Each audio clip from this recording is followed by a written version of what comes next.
President of the HOA tried to fine us into submission and tried to force us to hire his nephew. In court, it didn't go well for him. Our HOA had always required basic yard maintenance, nothing extreme. Keep the grass under control, trim obvious overgrowth. Don't let your property turn into a jungle. Most of us didn't mind. It kept things looking decent. And the rules were simple enough to follow with a mower and a Saturday morning. For years, that's exactly how it worked. Then Gary became HOA president. Gary didn't come in loudly. No sweeping announcements. No dramatic changes. Just a lot of talk about raising standards and ensuring consistency. At first, it sounded like the usual HOA language, vague enough to mean nothing, harmless enough that no one worried. A few months later, we learned Gary's nephew had started a landscaping company.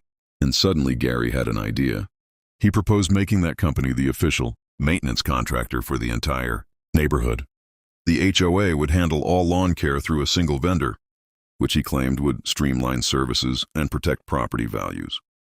The community voted it down, overwhelmingly.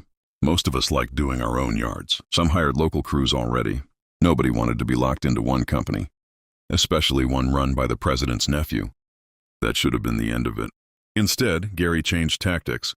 The violation notices started appearing. At first they were small. A warning here, a reminder there, but the language had shifted. Now it wasn't just about whether your lawn was maintained, it was about how it was maintained. One neighbor got cited for uneven mowing patterns, another for non-uniform edging, someone else for visible equipment storage during active maintenance. That one confused everyone. It meant if your mower was visible while you were using it, technically you could be in violation. Then came the new enforcement clause. If your yard was cited, you were no longer allowed to correct it yourself. You had to hire a professional landscaping service from an HOA-approved list. The list was long, but when people started calling the companies, they discovered something strange. Most of them were based hours away. They didn't service our area. They'd never even heard of our neighborhood, except for one company, Gary's nephew. I didn't hire anyone. I take care of my yard because it relaxes me. It's the one time I can put headphones on, forget everything else, and just move in straight lines for an hour. A few years ago, I'd switched entirely to electric equipment. Quiet, clean, no gas cans sitting around. I maintained my yard almost daily, and somehow I still received a violation. Improper maintenance, failure to meet community standards. I appealed. They denied it. I fixed the issue, even though there wasn't one. They issued another violation, then another. The fines stacked up quickly.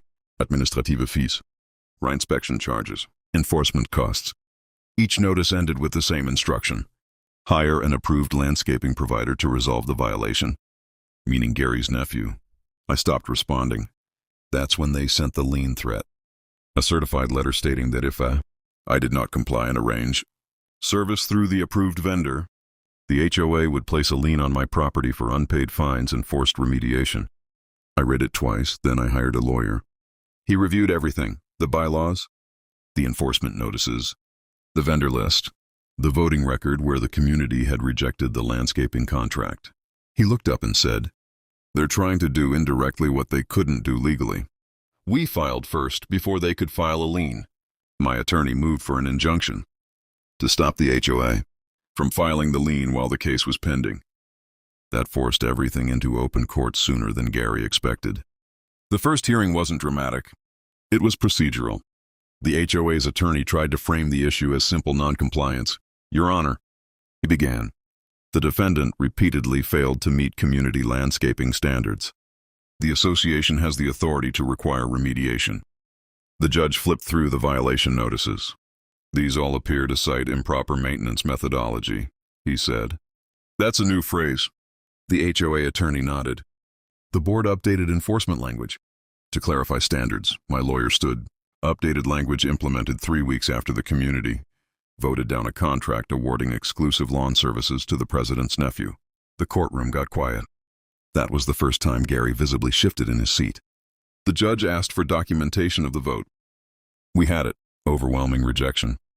Then my attorney introduced the vendor list. "Your Honor, this list is presented as an array of options. However," he displayed a spreadsheet. 12 of these companies are located more than 100 miles away. 4 do not service residential accounts. 2 are no longer operating. That leaves 1 active available provider." The judge looked over his glasses. "And that would be?" Green Edge Landscaping, my attorney said calmly. Owned by the HOA president's nephew. Gary's lawyer objected, claiming relevance. The judge overruled him. Conflicts of interest are highly relevant. Discovery had delivered the knockout punch. My attorney presented printed emails, highlighted and time-stamped. One from Gary to his nephew, dated 2 days after the failed community vote. Don't worry. We'll make it work. Enforcement language gives us leverage. Another email outlined projected compliance conversions and estimated revenue per violation. Gary's attorney attempted damage control. Your Honor, these emails are informal conversations. Not policy, the judge interrupted. They reflect intent. Then came testimony from neighbors. One elderly woman described being fined for inconsistent edging, despite maintaining her yard weekly for 20 years. A young couple testified they were cited while actively mowing. A retired man explained how he called every company on the approved list and was told they did not service the neighborhood. The pattern was undeniable. Then it was Gary's turn, under oath. My attorney asked him directly whether he disclosed his relationship to Green Edge Landscaping during policy discussions. Gary said yes. The board minutes said otherwise. We entered the minutes into evidence. No disclosure recorded. My attorney asked whether he recused himself from drafting the enforcement changes. He said he had not. Then came the question that broke it. Did you anticipate that tightening enforcement standards would generate business for your nephew? Gary hesitated. Yes, he said quietly. The judge leaned back in his chair. That is not governance, he said.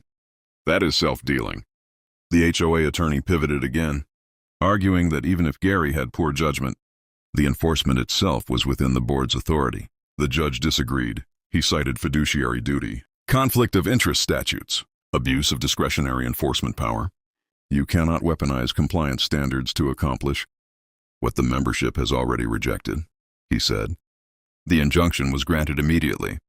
The lien threat was voided. All fines issued under the revised maintenance policy were vacated. The judge ordered the HOA to reimburse legal site costs and required an independent audit of enforcement practices over the previous year. Gary resigned before the written ruling was finalized. Green Edge Landscaping quietly removed the neighborhood from its service area.